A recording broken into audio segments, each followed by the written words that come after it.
Yo, what's going on, guys? Happy New Year and welcome back to another video. And if you are new here, my name is Edwin, this is ER Bros, and you're gonna want to subscribe if you want to see some awesome animals. So in today's video, I'm gonna be doing everybody's favorite. It's the reptile room tour. So I haven't done a reptile room tour since September, and I just feel like I don't need to do it every single month because my room doesn't really change as often, so it's gonna be repetition. But now, a lot of reptiles have grown. I did some changes to my room, so let's go ahead and get an update. So in my room, I also have amphibians, and I will be showing my frogs in this video as well, along with the reptiles. So let's get started off with my scorpion-tailed gecko, Apollo. And if you're wondering why it's called a scorpion-tailed gecko, just take a look here. Super awesome, underrated gecko here. And if you're wondering what that ball is under his stomach right there, that basically they retain calcium there. I was asking no, where'd you go? I was asking a few breeders about this because I was concerned, and they were just saying that's just too much calcium, and that's where they retain the calcium in their stomach. Where'd he go? Can't really see him anymore. But basically, I just had to reduce the amount of calcium I give to him, and that will go away. I also love these little guys because they look like birds. Like if you saw his face right there, he just like looks like a bird with his huge eyes and his beak. So these geckos come from Saudi Arabia. Where they come from, there's a lot of rocks like this and sand. They are terrestrial, but I do like to have some branches in here because they do climb, here and there. He likes to hide up there and up there. I do also provide a hide in there, but he rarely ever goes in there.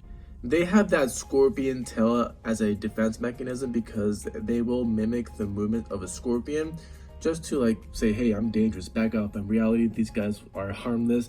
They won't hurt anybody. But that tail does look scary if you were a predator. Super bright and looks like he's gonna hurt you.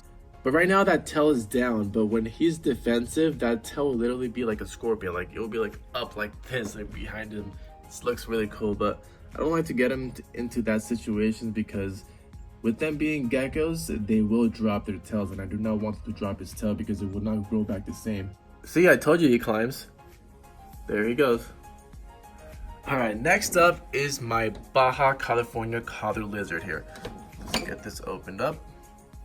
So this is one of my juveniles. Oh, there he is, he's basking. So this is one of my newer collar lizards. If you guys know me, collar lizards are my thing, I love them. This is just from a different locale. This is from Baja California. And my other ones are the aqua flames, really nice blue. This one's going to be a lot darker with yellow bands in his arms and on his body there. His face is going to be a block shape. And the really awesome thing is the tail. Right, the tail is going to get really flat, vertically compressed tail. It's going to be really awesome as he grows up. And also he does get a lot bigger than the aqua flames. This is going to be a huge guy, and I can't wait for him to grow up. So he's not going to be a breeder. I just have him as a pet because I've always wanted a vestigium. And like I said, I try to handle him as much as possible because these guys are super aggressive as they get older. Look at him just going crazy right now. But they have a gnarly bite as they get older, but he's still kind of skittish. He does not like to be handled. He is captive bred.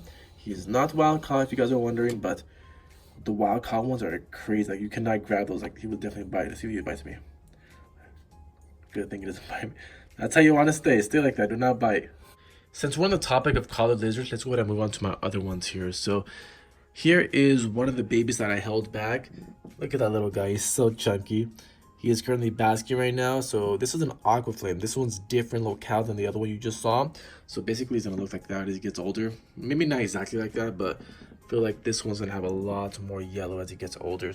So the locale is an Oklahoma eastern collared lizard. As they get older, they're going to be this bluish, turquoise, and yellow color. I decided to hold him back because he was one of the first clutches that I produced.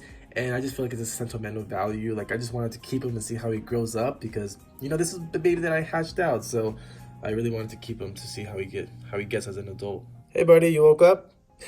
So now let's move on to his mom and also Zeus. So right now my adults are going through brumation. Brumation is basically hibernating for bears. They go through a short term during the winter without eating and basically just sleeping the whole time.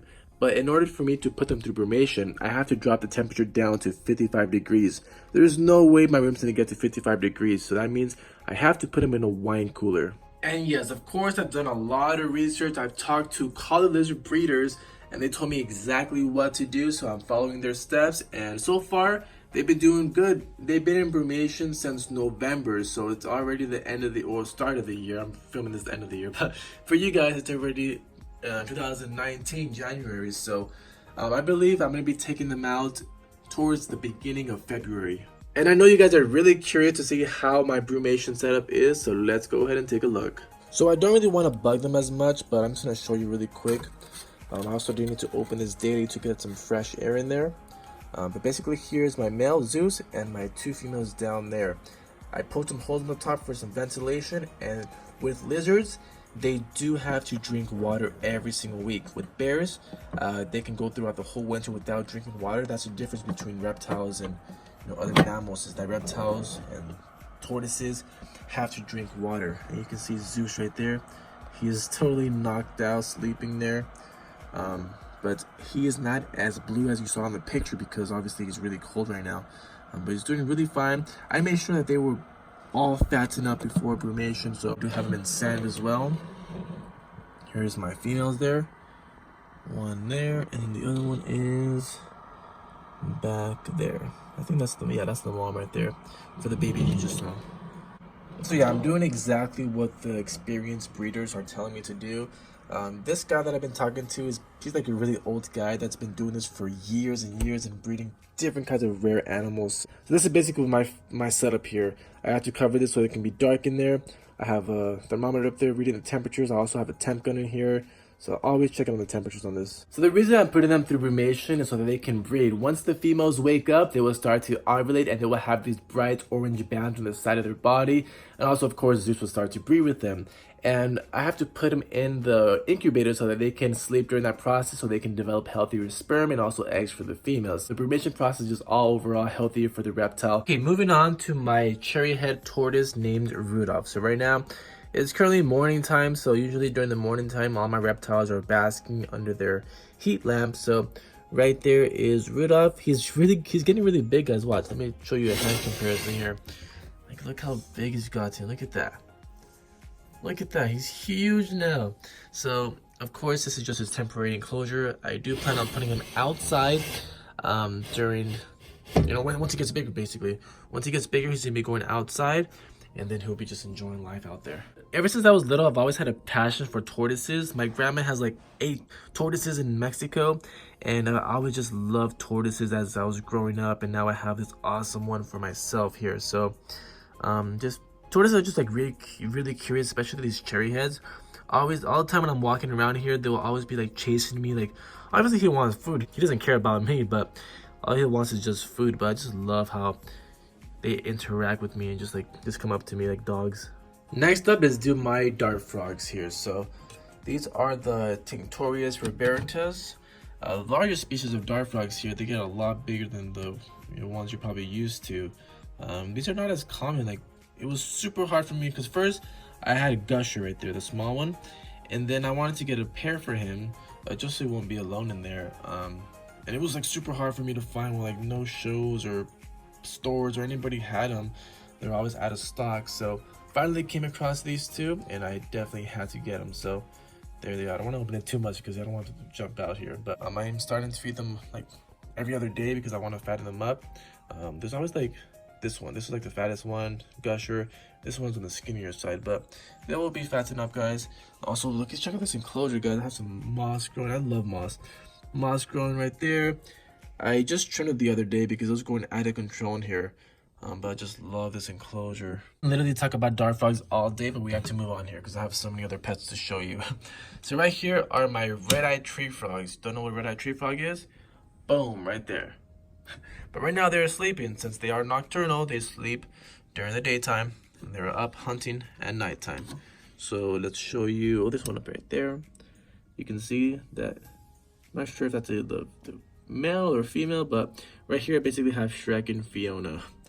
The other one, I'm pretty sure, I'm not sure if he's up there, or I have no idea where he's at, but hiding somewhere up in here.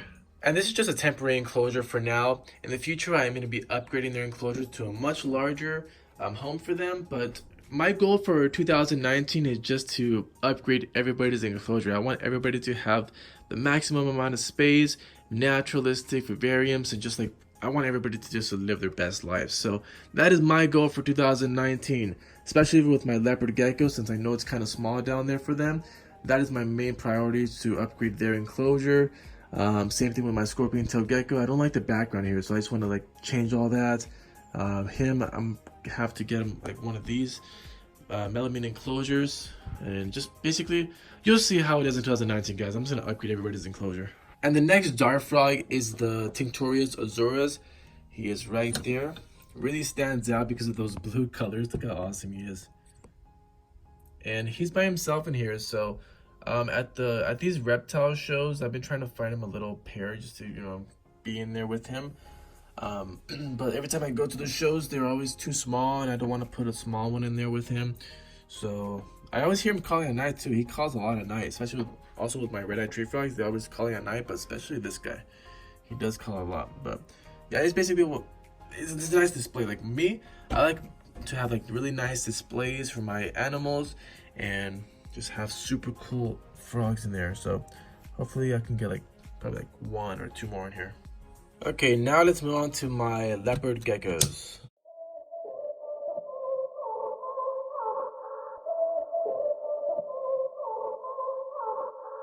Did I give up? Was it too hard? Or was it too hard cause I just gave up?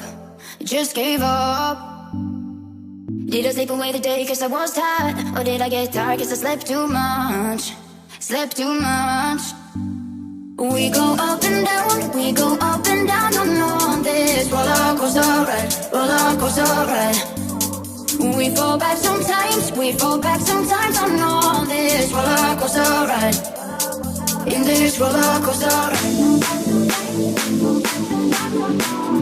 Roller coaster ride, roller coaster ride.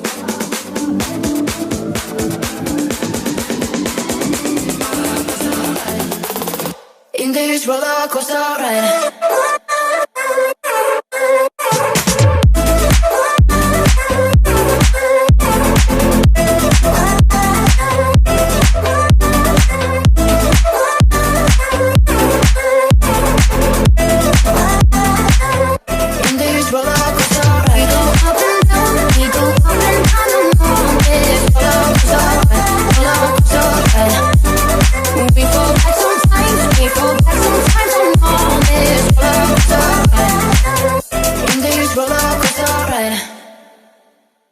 Okay, and lastly is my Crested Gecko Spider-Man. So if you guys follow me in the past, you know that Spider-Man is the most evil Crested Gecko in the world. Like literally, as soon as you grab him, he would just freak out, run, bite you, just does crazy stuff. So I'm gonna try to find him. If I can't find him, I'll just put a picture for you guys. But look, I think he's like hiding back there somewhere. If you guys can see through this screen, he's in a 20-gallon long, but he usually hides in there. He'll come out at nighttime, and then I'll feed him at nighttime. But yeah, I just can't really handle him because he just freaks out, and then he already lost his tail, so I just don't want to stress him out even more. Okay guys, and that sums up the reptile room tour. I also do have a collection of pet bugs like orchid mantises and a lot of isopods, so if you want to see that video, click right there. So today's post notification shout out goes to Priscilla Gomez. Thank you so much for turning those post notifications, Priscilla. Whoever else want a post notification shout out, be sure you turn them on so you won't miss a video, and then just comment down below when done so I know who has done that. Okay, happy new year to all of you, and I'll catch you in the next video. Peace out.